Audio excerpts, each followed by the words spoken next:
Hunter hypocrisy is alive and well, especially when it comes to stalking wildlife.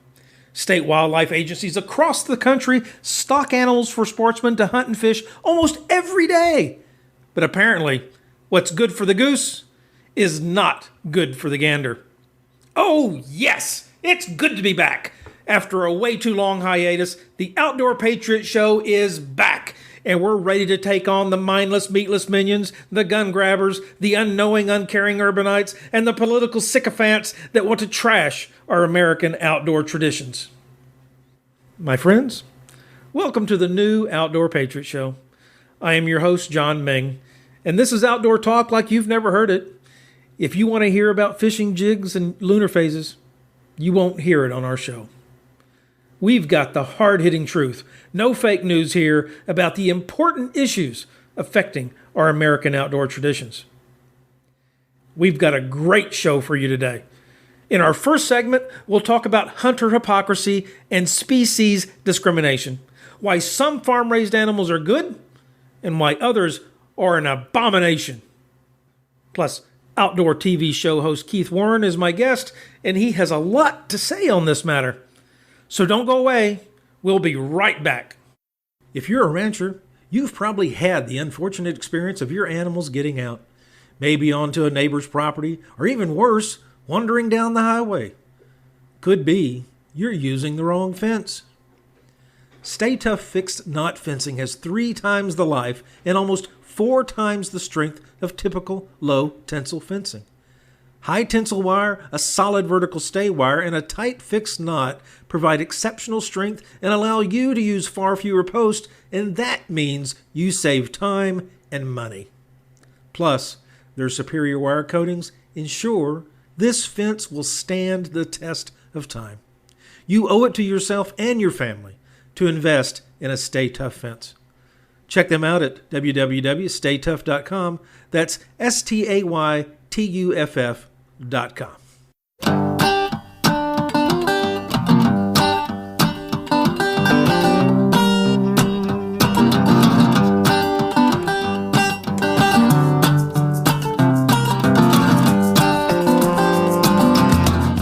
To stock or not to stock wildlife. This year, the Pennsylvania Game Commission announced that they have released more than 218,000 farm-raised pheasants for hunting purposes. Raising game birds to be released for hunting is common practice across the country, and pheasants are one of the country's most hunted game birds. They are raised on farms for the explicit purpose to be hunted, and no one screams about it or attempts to pass legislation to stop it. It's perfectly fine. No one complains about stocking fish in lakes and ponds either. Each year, the Inland and Coastal Fisheries Divisions of Texas Parks and Wildlife Department stock approximately 40 million fish in public lakes, ponds, and saltwater bays. Many of these fish are farm-raised in the state's 3 saltwater and 5 freshwater hatcheries. Another good example is bobwhite quail. It's an upland game bird which has been a favorite target for sportsmen for centuries, and farm-raised quail have been used to stock hunting ranches for about just as long. U.S. farmers produced nearly 40 million quail in 2007, which is the most recent available data through the USDA. That's double the number counted in 2002, and it puts the U.S. 5th in global quail production. Now, for those of you who do not hunt quail, here's how it works. If quail are not flushed, they will stay in the immediate area where the landowner or ranch manager puts them. Plus, the birds do not fly when they are stressed. So it is generally recommended that the ranch owner puts the birds out about 1 hour before hunting. So, are you getting the picture on this? Farm-raised quail are placed on a piece of property. The ranch owner then takes the hunters out where he knows the quail are. And guess what? Everyone is happy. The quail farmer is happy. The ranch owner is happy. And more importantly, the hunters are happy with their experience. No one squawks about it. It's perfectly acceptable to all sportsmen. But place a few farm-raised deer on a 1,000-acre ranch with tons of brush and cover and set a hunter in a blind, and the moral outrage and condemnation begins. It's horrible. It's outrageous. It's unethical. It's not fair chase. You're destroying our hunting heritage. When you raise white-tailed deer and move them to the hunting ranch, the media and many hunters scream bloody murder and decry the practice as unethical. They say it's not real hunting, and they attack other hunters for exercising their freedom to choose where and how to hunt. Some groups like QDMA, a group I like to call the Questionable Deer Management Association, have even adopted the tactics of the infamous anti-hunting group HSUS to push legislation to destroy the legal and successful deer industry. Now, I don't care if you support the deer industry or not, but how can placing farm-raised animals into a hunting environment be okay for one species but not another? Is it because deer have eyelashes and birds and fish do not? Why is it okay to farm-raise fish, pheasants, and quail, but the same practice with a deer is an assault on our hunting heritage?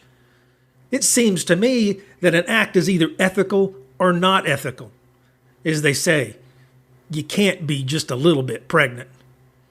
Now, when I posted an hypocrisy alert on the Outdoor Patriot Facebook page about Pennsylvania's pheasant stocking, I received an interesting response from one alleged hunter who said stocking pheasants was okay, but not deer because hunters don't need to stock deer. The argument of who needs and doesn't need to hunt or stock is ridiculous and offensive. And frankly, it's a response I would expect from a gun-grabbing, Colorado pot-smoking, book-burning, tyranny-loving progressive who wants to tell others what they need and don't need and then pass laws to impose their beliefs on others. This isn't about need at all. It's about freedom. The freedom to choose how and where to hunt. As Americans, we enjoy the freedom to choose the products and services we want.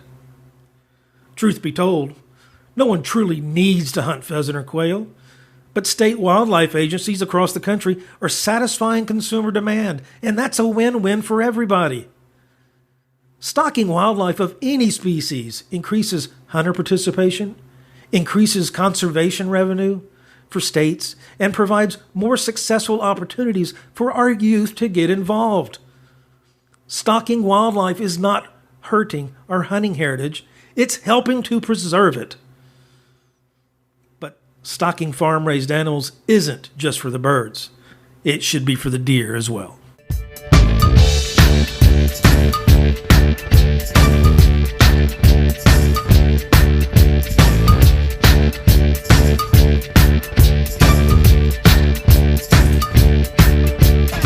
My special guest today is Keith Warren, host and executive producer of the High Road and Deer and Wildlife Stories television shows, both airing on the Pursuit Channel.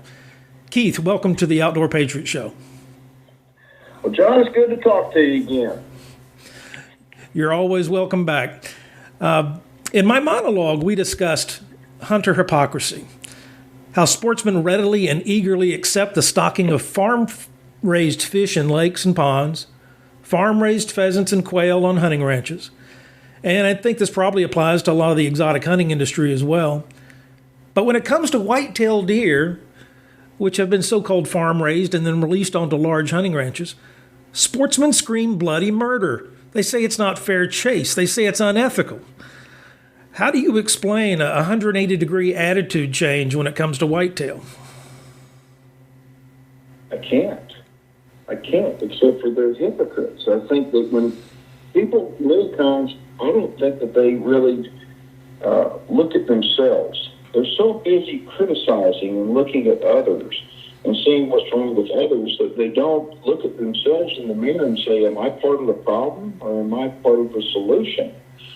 And I think that when these people that are opposed to high fence hunting or high fence whitetail hunting specifically, I think if you ask them, what is the difference between going on an upland game bird hunt where those birds were raised in a pen and a white-tailed deer that was raised in a pen?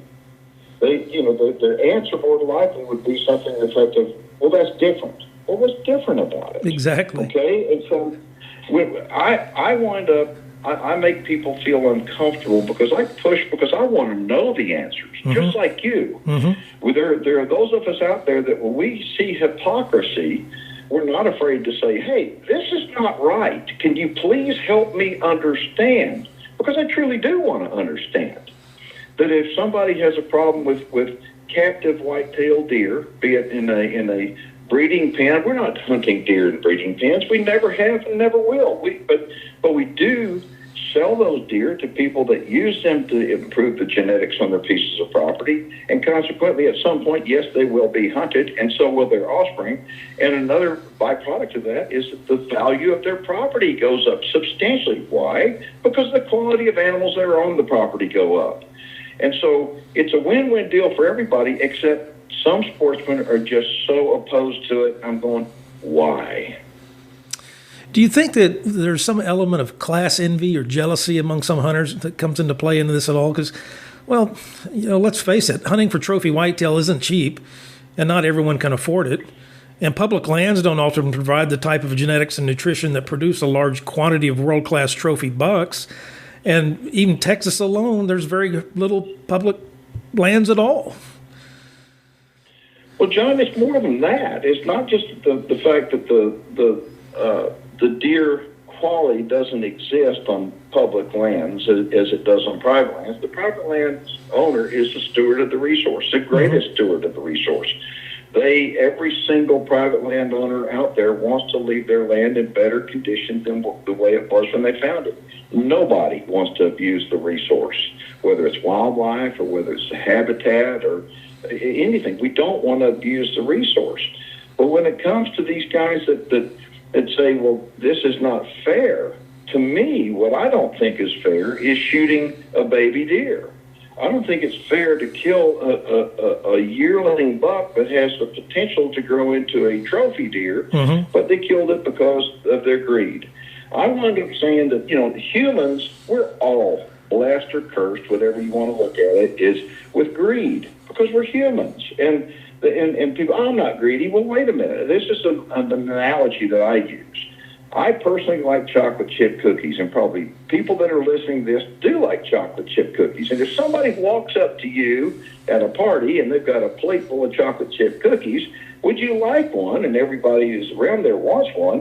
Which one are you going to pick? You're going to pick one that's got the most chocolate chips. Why? Because you're a human. Well, it's the same way with deer.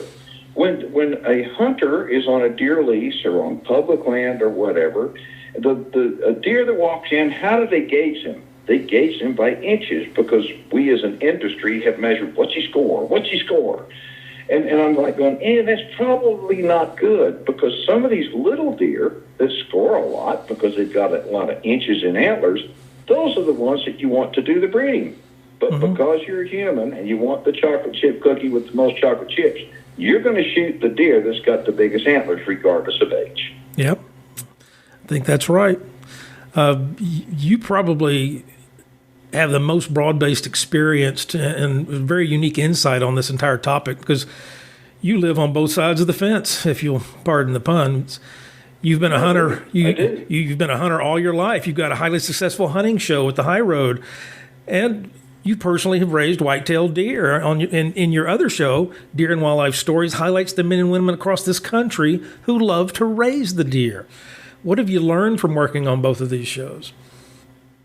Well, we are changing people's minds, albeit slowly. We are first off, the Deer and Wildlife Story show is one of the most watched shows on the Pursuit channel. I mean, consistently, just quarter after quarter, the ratings are just unbelievable. And although there may be some people that do not like high fences, there are some people that do not, and many people that don't like high fences or captive deer farming. They watch the show.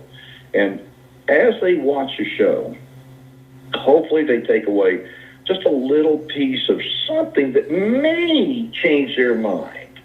We go out we feature deer farms, and every single deer farmer that we have ever featured in the last 10 years is an avid deer hunter. They're deer enthusiasts.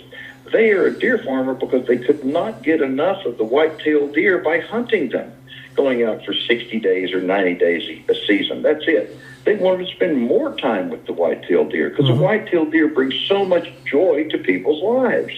And so as deer farmers wind up, and from all walks of life, whether they're a blue-collar bubba like me where they work every day, or whether they're a brain surgeon, they're deer farmers that all of them have one thing in common.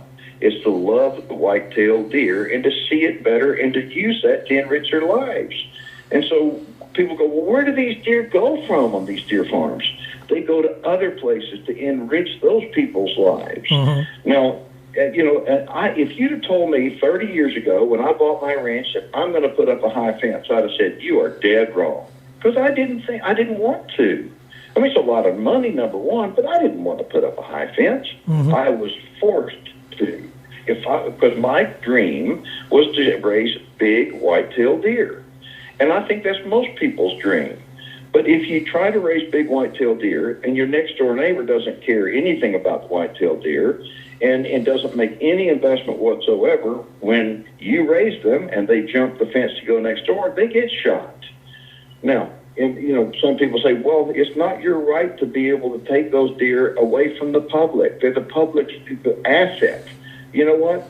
Then wonderful. Public, come get your asset off my piece of property. I'm going to put up a fence, and I'm going to go buy quality deer from a deer breeder and put them in, and I'm going to have my own deer herd. Now, that's what most people are doing because guess what? The deer that the state are managing, they're just not good quality deer, period. Yeah. Yeah, and like I said before, I mean, some of these wild areas just don't have the nutrition and the water access that that the deer breeders provide on a daily basis. Well, John, see, think about this. If a deer, a piece of property, regardless of piece of property size, 100 acres, 1,000 acres, it will only hold so many animals. That's all. And so as a landowner, wouldn't you rather have the animals on your land that bring more value to your land, better quality animals? And absolutely. Instead of a high fence or a low fence. So, what we do, we help people have better animals on their land. Now, there are some people that say that the wildlife department, and see, this is true in Texas. The people that run the wildlife departments, most of them are not hunters. It's a payback from the governor for making a donation to the campaign or whatever. They may be from the asphalt industry or fertilizer or glass or something, but they don't really know that much about it, although they may be a huge landowner because guess what? It's passed down through the family.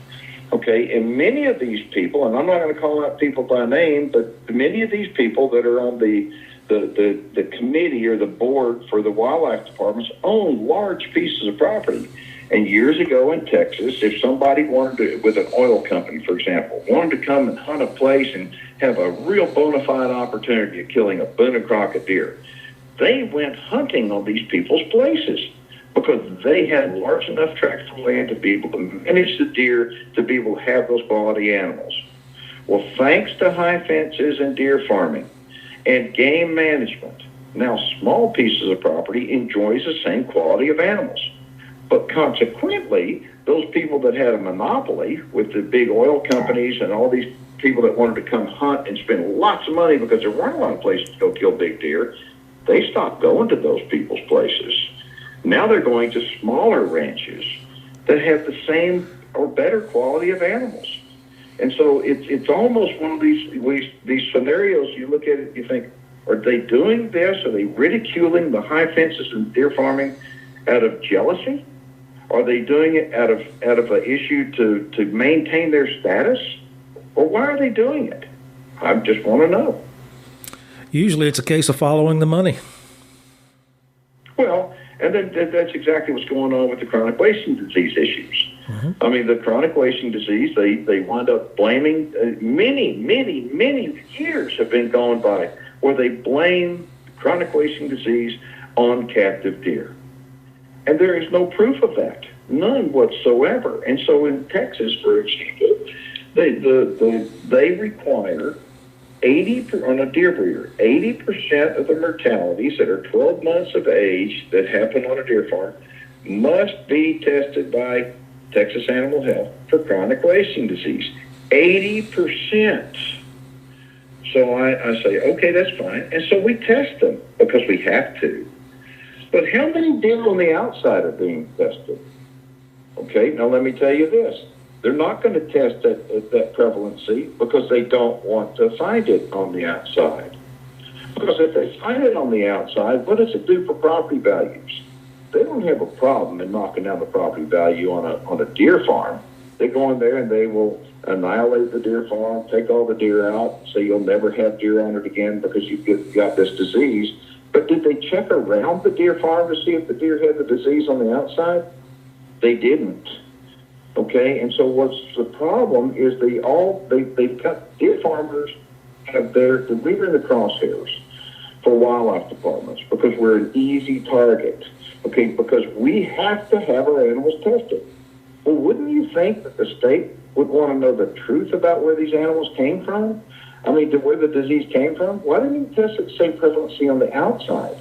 And so you have the monitors. Well, we're trying. You better believe it. Well, Texas being privately owned, and the Texas Parks and Wildlife Department coming down on the deer farmers the way that they have in the past, do you think that private landowners now want Texas Parks and Wildlife on their land looking for CWD? The answer is heck no. Mm-hmm. Why? Because they don't want Parks and Wildlife coming in and killing their land value, their animals, and ruining the future of the land. Look at the tax value, what's going on in Uvalde and Medina County. The appraisal districts, the tax revenue is substantially lower because the real estate is not selling like it used to in the, quote, CWD containment zone. Why would somebody want to buy a piece of property there? Mm-hmm. Seriously. And you think these people that had that property, they didn't do anything to get the disease. They didn't, they just got it. And my prediction is it's going to be found in every single state. Because when you start looking for something, you'll find it. Yeah. But it all goes back to this hypocrisy. We're all in this together. And what we need to do is be able to reach across the aisle and say, look, I really do love deer. I really do care about the future and about the future of hunting and wildlife and conservation and people that are going to be here 100 years ago. I hope they're as committed as I am. And I want to work with you. But I want you to work with me. And I want to reach across the aisle, help me understand where you're coming from on these issues. So I think that's the reason why I said, when you asked me to be on this with you, I said, you doggone right. We need to ask people. And if they have a problem with what we're doing, please, let's talk like adults. Let's talk through this and figure out where we have some common ground and try to go from there. I agree. And I want to salute you for your courage, because there's a lot of celebrities out there. They enjoy the celebrity status. They enjoy getting the checks from the sponsors. They put on their TV shows, and they never speak out on the issues that are important. And they could use that celebrity power to really make a real difference in how sportsmen see things or how sportsmen learn the truth about things. And I commend you for not being afraid to speak up on issues. Well, thank you. I want to kind of compare this to, first off, I have made a lot of people mad and very uncomfortable in the way that I'll bring things up. And I don't want to do it in a confrontational way, but at some point, hey, there's got to be some discussion here. That's right. Try to move in any direction. Okay, and I look at it, I think, very similar to what's going on politically in Washington. Okay, and what has been going on. For so long, why did the Tea Party all of a sudden become something? Because the people that sat quiet for so long, and we're not working. Well, meanwhile, the people wanting to change things in this progressive movement, they were working too, but they were working to change things while we were out working 50, 60 hours a week and taking care of our families. Mm-hmm. Now, all of a sudden, the Tea Party comes out, guess what? Everybody on our side that's been working is, we're waking up. And we're realizing, you know what, we do have a voice. We can make some positive things happen, and they are happening. Albeit slow, but they're happening. And now, look at how good things are. And I'm saying that's what needs to happen. There needs to be an awakening of outdoorsmen in our country saying, wait a minute, things are pretty doggone good because look at us, but let's work together instead of against each other. Absolutely. Well, Keith, if people want to watch your television shows or to learn more about what you're doing, where can they go? Well, they can go to hyroadhunting.com. That is our website, and it'll have a direct link on there with all the information where our shows are. Or they can go to our YouTube channel. Our YouTube channel, our programs are playing 24/7. They're distributed globally, and we have viewers literally in virtually every single country. It is amazing what YouTube has done and allowed us to really reach we cast with a wide net now. And that was hyroadhunting.com? That's correct. Okay, great. Well, Keith, thanks for being with us today. You're welcome back anytime. You are an outdoor patriot. John, thank you. I appreciate the job you're doing for all of us. You take care. You too. Bye-bye, sir. Bye-bye.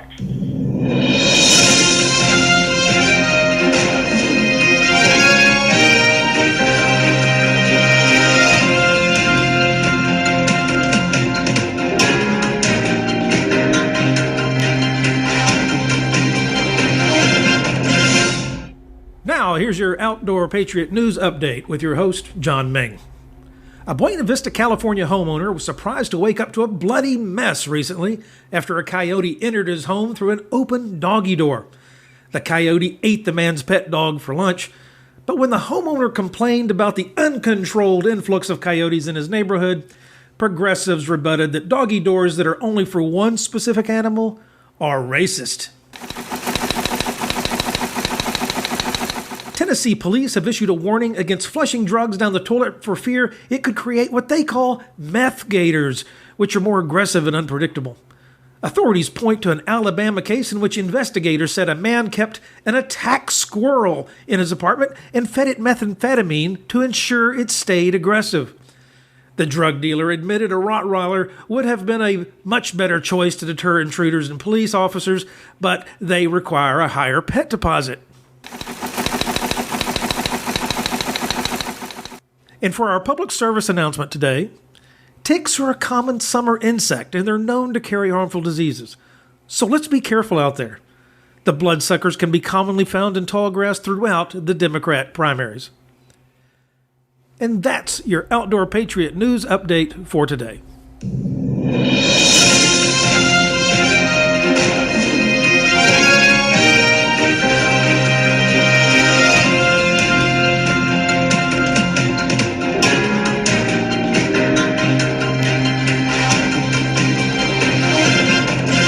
That's our show today.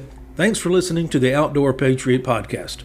For more news and commentary 24/7, please join us on Twitter and Facebook, and don't forget to visit our all-new website at outdoorpatriot.com. There's a lot going on in between podcasts and a lot of news that never makes it on the air. Please check it out. Remember, preserving our American outdoor tradition starts with you. We need everyone involved. Otherwise, we might all soon be eating tofu, braiding hemp, and wearing Birkenstocks. Until next time, stand up for the outdoors. Let your voice be heard. Be an outdoor patriot.